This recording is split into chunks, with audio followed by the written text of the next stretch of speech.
Okay, so here we are. We're in Warsaw, Poland, and there have been some requests from viewers of this channel for interviews with people that are refugees and entrepreneurs. Yeah. Do you want to introduce yourself? Yeah, I'm Alexander Padalka from Ukraine. I'm founder of the human rights group Justice, and also I am founder of the Ex-Human YouTube channel, where I conduct interviews with different interesting people on scientific topics. And I hope very soon I will be founder of Ex-Human Marketplace. It's a marketplace for human enhancements, and also I hope to combine my efforts with Polish and American entrepreneurs and launch other companies, Money Games and Dreamland. Now, you might have noticed or you might not have noticed, and I don't think you'd be able to guess, all of you, but you are sight impaired. You're legally blind, correct? Yeah. By the way, thank you, Robert Koński, for introducing us. Robert, thank you so much. I want to express my gratitude to Robert and Anya. So, Robert and Anya, if you're watching this, thanks for introducing us and thanks for helping out Alex, as you prefer to be called. Yeah. Alexander in the old country. And we should say a few things about your background because, again, people now might guess that you're sight impaired. We talked about your specific condition, that it's been deteriorating over time, and that you can make out objects in a blurry way straight ahead of you. Alex's eyesight from the side, we tested it, so you can prove to me how it works. Your peripheral vision is actually good, but central vision and some color disorder, I experience distance. I experience problems. Now, this relates to the war, being a refugee, and it relates to your future business plan. So it makes sense to pause and talk a little bit more about this. First of all, your condition deteriorated, you believe, because of deteriorated nutrition, water quality, and the general conditions, and the lack of medical technology. Yeah, or lack of medical supportive therapy. That's right. You were in which city? Now? No, in Ukraine. My hometown, Donetsk city. Yeah, Donetsk in Donbass, which as we now know is in eastern... main city on the east Ukraine in Donetsk region. And to summarize, you were a legal assistant, including through the occupied time, the time that the region was occupied from 2014 until present. This also explains, again, the lack of medical resources to address your condition, which could have been stopped earlier. Thankfully, there are therapies nearby, and apparently you're going to an evaluative session with Anya tomorrow, correct? Yeah, correct. And I will have a special physiotherapy procedure. And doctor said it's stop development of the disease, and they hope maybe give some improvement. And after that will be genetic testing, and only after genetic testing doctors will know will it be possible for now to do adenovirus therapy and completely recover my eyesight. And this is a fascinating aside that a virus, we've just encountered a period of time when viruses were the enemy. Yeah. Viruses can be used in a therapy to help correct. To improve people's life. Viruses can be also very useful, and it will be new generation of medicine, new era of medicine, when we will insert adenoviruses in our genes and customize or cure these genes, recover these genes, or customize like we want. Viruses can be used to modify your genes, and that could be modify us to other species. and this is what is going to hopefully bring back Alex's eyesight very soon. Yeah. Now we should say a little bit about move from your history to the present context. 6 months before the occupation started in 2014, you formed a human rights organization. With you had 3 lawyers. It was called Justice. And you one real estate agent. And you were helping people with issues with the courts, rule of law kind of issues, enforcing their rights. We represent people in courts, in Ukrainian courts. We helped them with legal documents and other necessary legal actions. Yeah. And to take, we'll end, trigger warning for some of you who might be watching this. At the end, we'll talk a bit about what you saw of the occupation. But for now, let's focus on the timeline so people understand how you ended up here in Warsaw, Poland. You actually went from Donetsk to Mariupol in this calendar year. In 2022, you were there. Correct. So we'll come back and talk about what you saw in Mariupol. And what you heard and experienced and everything that you want to share about that. You finally made the decision. What finally made the decision for you that it was time to leave, and why did you choose Warsaw? I didn't have a lot of options. Some people helped me to escape from this hell, and I'm extremely thankful for them. And we went. I cannot talk about this in details now because of many reasons. But yeah, it was my first stop in Warsaw, and I decided to stay here in Warsaw. So we want to now share a bit of the much longer conversation that we had before we started recording this summary. You came here in June. It's been about a month and a half that you've been here. Yeah, correct. And I want to turn around the camera and point it outside so people can see that it is a beautiful summer. Well, it was a summer afternoon. Now it's turning into evening here. Beautiful weather, beautiful sky. It was even more blue before. And it's so peaceful and calm. And it's not even a few hundred kilometers from here to get to an active zone of combat where there could be a shell or a bomb falling on you. The Joint Operations Base near Lviv is not far from the border. We're not that far from where people are dying and suffering. And so we wanted to share an insight from Alex. How do you deal with it? To me, it's been very surreal to be on this side of the border, knowing what's going on there. And you see all kinds of people, including some well-off Ukrainians we discussed, that are staying in a very nice hotel with very nice cars. And over there are people suffering. And I just asked you, how do you make sense of it? And thank God you weren't offended. And you actually said, good question. How do we deal with the fact that people in every society, in every class, some people fight, some people run, and some people have to leave. And some people enjoy life. And some people enjoy life, and some people are still enjoying life but are engaged in problems. Yeah. How do we even deal with it? Because it is kind of surreal to... So some people don't care at all. What will be with war, what will be with our planet, with global warming. Yeah. So, unfortunately, it's the nature of people. And everything what we can do, it's improve ourselves. If you can use mass media to spread news about what's going on, and to maybe convince people to change their behavior, and to create communities what not waiting for something or taking action. Yeah.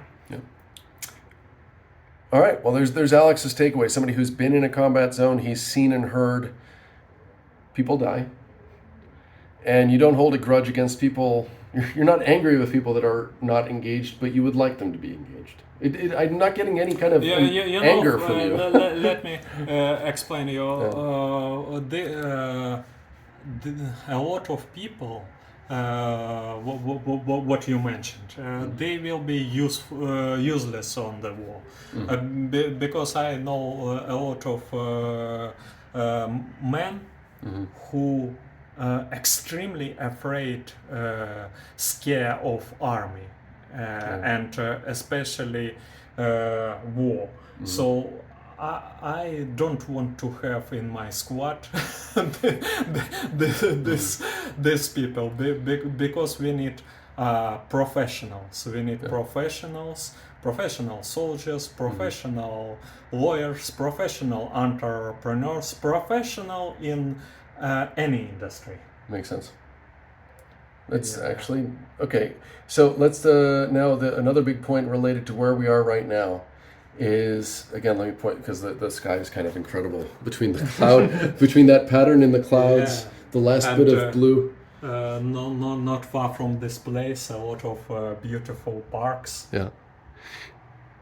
And so there we go. We've let whoever's watching this enjoy the sky that we're seeing through this window. This place, we talked about the fact that you had invitations to go to Scandinavia, to London, or somewhere in the UK, right? Scotland. Scotland. Okay, Yeah. still the UK. Why did you choose to stay in Warsaw? You said something about the spirit of entrepreneurism. You know. Let me.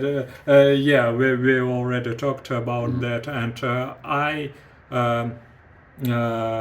I hear some Russian propaganda about Poland and Polish people. It sounds like here is big medicine. Here is bad opportunities for Bad or better? Bad. The things are bad here? Opportunities for it's always Russia spread this fake and false information about Poland, and they very often want to spoil relationship between Polish people and Ukrainian people. So I asked you, but isn't the reputation that Scandinavia is better, or that Denmark or Scotland? Yeah, why did you choose? Why? Yeah, I'll let you answer the question. Yeah, we're talking about that. It's not just the Russians. Faster. Everything faster than in Scandinavia.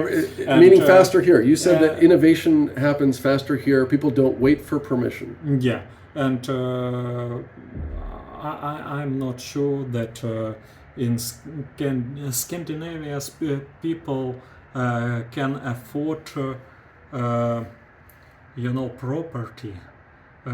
What property, cars, what you talked about, and lifestyle, what a lot of Ukrainians and Polish people can afford. I think it's some kind of their... In other words, the cost of living is lower here. Generally costs are lower. Expenses you can keep lower here. And to round off the things that you shared about why you decided to stay here, you also said that there's this, you suspected it could be a cultural tendency of Slavs to not wait for permission. We almost talked about an anti-authoritarian streak, that if you tell us what to do, we'll do the opposite. And that we speculated also it could be this shared history of living through a centrally planned economy that makes people look for the workarounds. Yeah. You think this is all could be true? Yeah. All right. So theories from Alex and Adam. Now, to move on to your business before we wrap up with your observations and reflections on what's going on over there. What are the biggest things you've learned? You've taught yourself how to program all kinds of languages, including Python. You're building a marketplace for cyber enhancements. We should point out what we mean by cyber enhancements. I'm going to reach down for your goggles down here. All right? Yeah, sure. Yep. So Alex, again, you're not totally blind. Not totally. But to help do your work. This is, sure. These look like virtual reality goggles. This is the glasses with touchpad with lots of options. You can do recording, you can make pictures, you can use inversion option, you can even watch YouTube in these glasses. When you do your program, I'm going to point the camera at your tablet. And by the way, you said it's okay. You invited me to film here in your dorm room. We should point out, this would be negligent not to point out, that one of the cheaper places to stay, apparently, is this dormitory called The Good Place, Dobre Miejsce. Yeah. It's officially, I think, on the grounds of part of the campus of Cardinal Wyszynski. Yeah. University. We just double checked.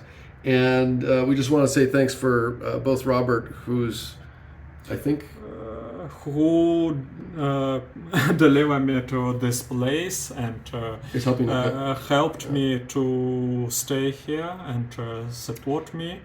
And just a lesson for all of us. Do you feel like you're just as productive or more productive given that basically this is your home and your office? And thank you again for inviting us here to see it. Yeah. This is basically your home and your office. Correct. This bed, this desk.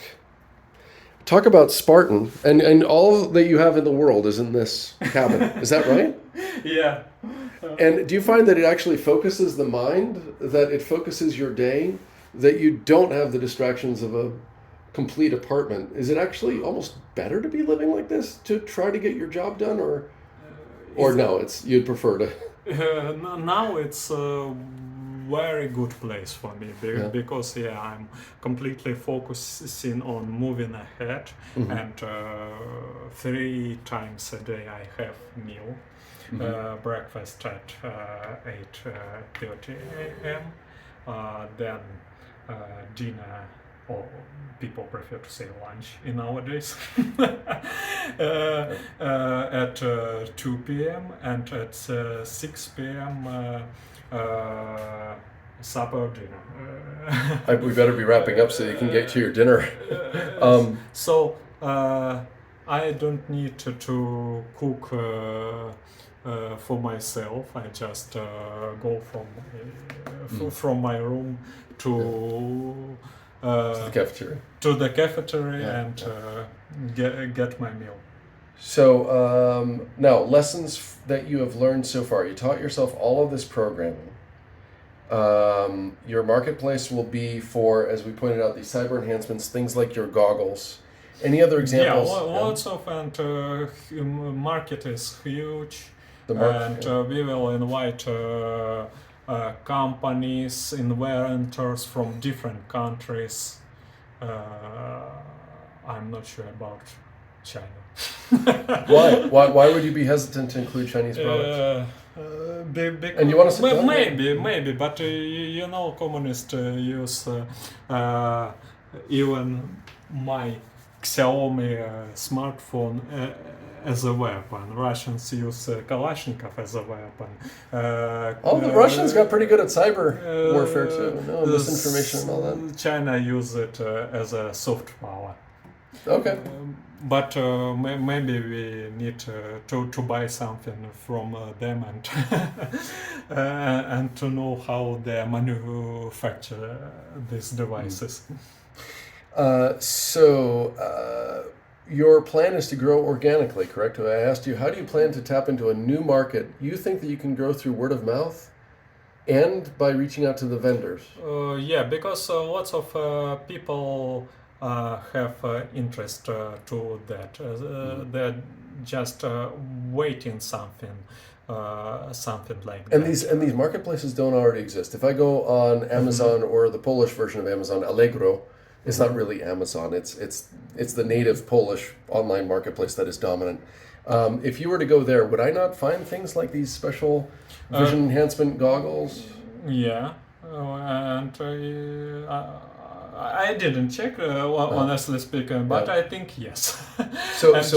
Yeah, that's why you have to do this job. You have to find these companies with unique producers, and to invite them and to offer them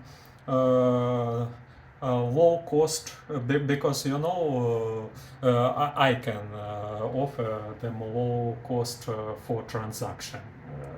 Okay. So in this stage, Amazon cannot offer them low cost for transactions.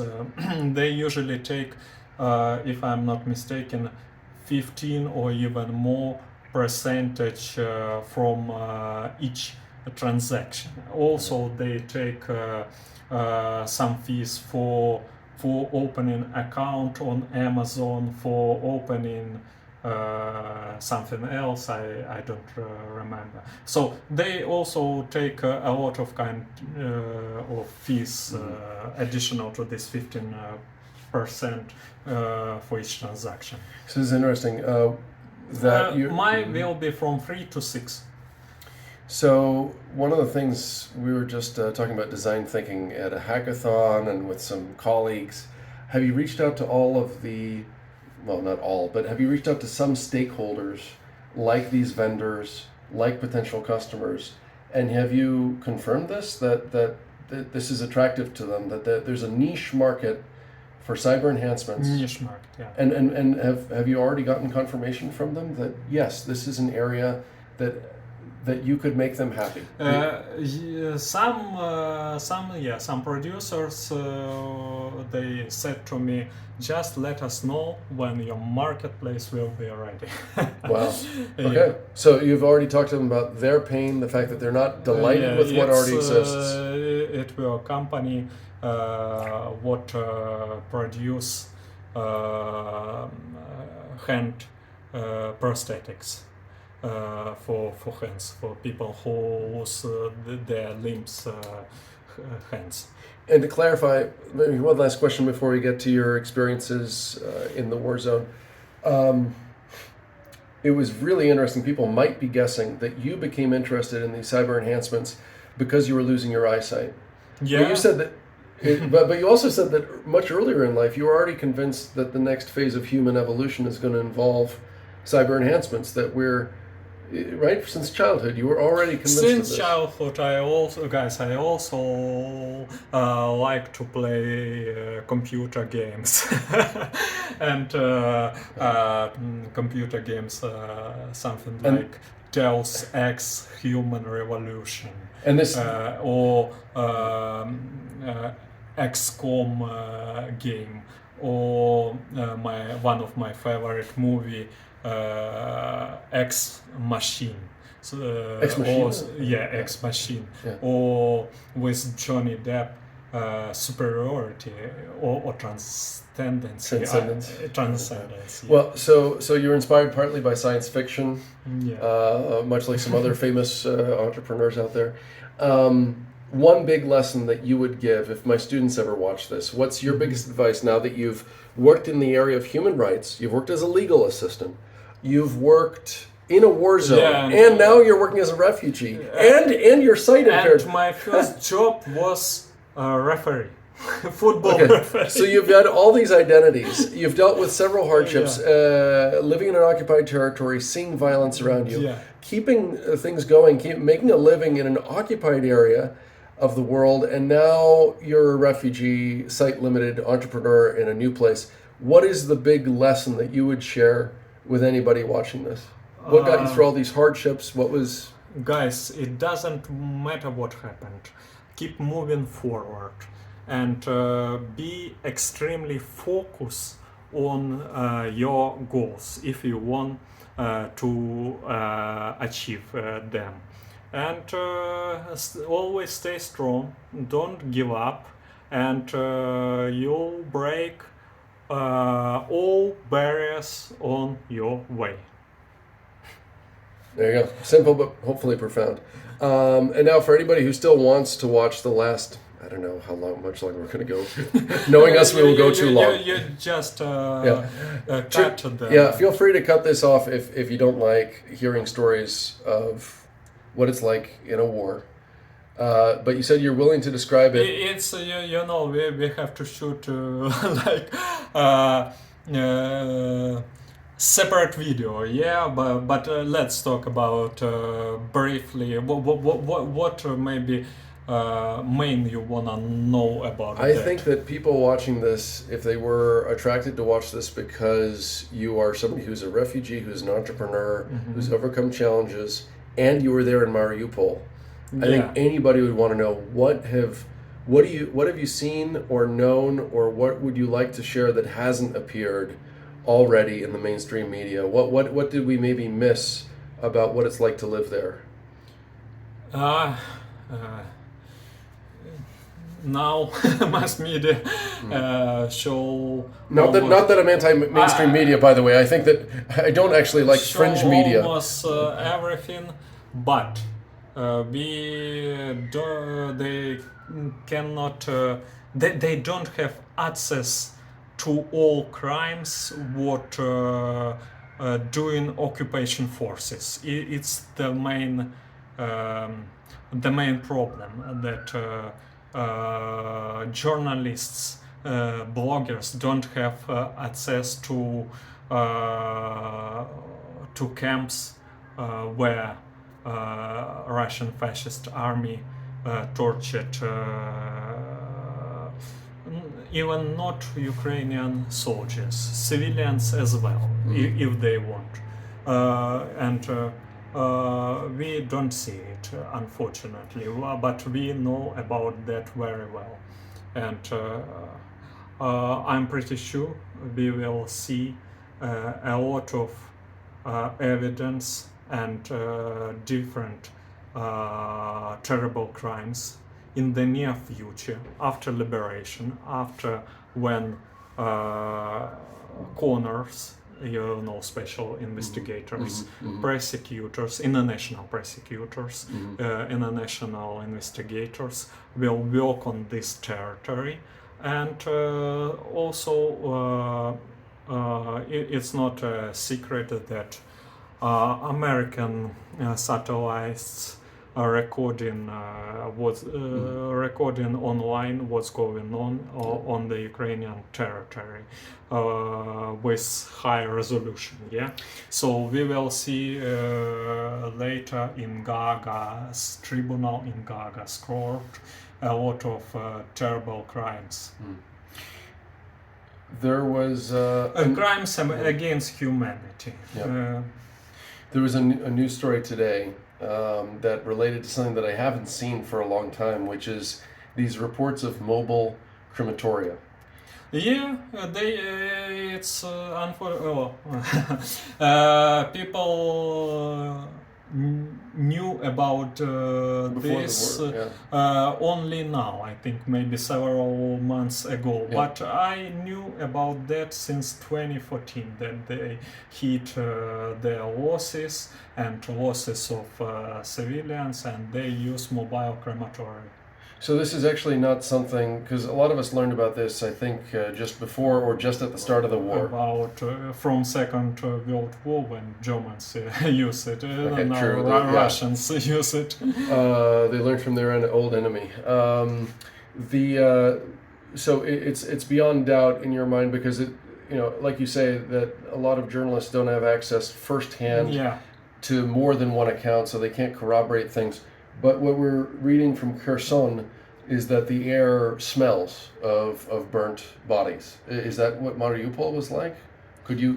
Well, you said that even earlier. You know that they were using them after 2014, mobile crematoria. Yeah, but yes. And since 2014, when the Russian army got first huge losses of their soldiers in battles with Ukrainian army. They used also mobile crematories. And returning to your question about smelling of bodies, we didn't have in Mariupol so much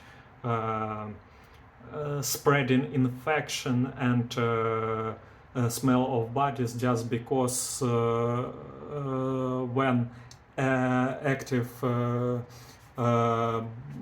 battles were, it was cold weather. So bodies were frozen, more frozen. Now summer, summer already fall. almost fall. Almost fall. So and it's. So, but anything else? I mean, you've. This is another conditions for flesh Right. So go on. So here's maybe the biggest question people might be wanting me to ask you. And again, thank you for sharing. But this is the question that I think people will want to know. You are very welcome. You don't seem angry. You don't seem traumatized. You don't seem like somebody who, as you describe it, just saw hell. And again, to reinforce, some sight impairment, but you could see some of this happening, right? You've seen and heard suffering. Yeah, ask to local inhabitants and Robert and Anya how I look like 2 months ago, yeah? So you're already partly recovered. Yeah, but my mental conditions were good even 2 months ago, and lots of people were very impressed. Why do you think? Was there something that prepared you? Is it because you were already living with it? You know, I worked in sport, in professional sport as a football referee, and I had this special mental preparation. I worked many times with psychologist, and also I was ready to different challenges in my life. Also, when I studied at my first university, I have 2 masters. One is management in economy. Second one it's master degree in law, commercial law. So when I studied at my first university, I graduated also a military cathedra, and I had some special preparation, military preparation also. So I think it helped me a lot to have a right mindset, yeah? To be prepared that things might get very, very ugly and people were about to do some horrible things. Yeah. This is a theme that came up before, so I'm glad you touched on it. That you were surprised when you heard Ukrainians in the cafeteria here, that some of them hadn't prepared yet international travel documents. Yeah. And you said, how could you not prepare? Didn't you see what was coming? You said that you knew back in 2014 this could get worse. This could get much worse. 30, 50 kilometers went from them, and they are not prepared. And the war went 8 years, and we are not prepared. So you know, if you're one of those people, please don't take offense, but this is a lesson to all of us. These people don't speak English. But I think for anybody watching this, I think we've all been in some kind of a situation where we look back and we realize, how did we not see that coming? Why weren't we prepared?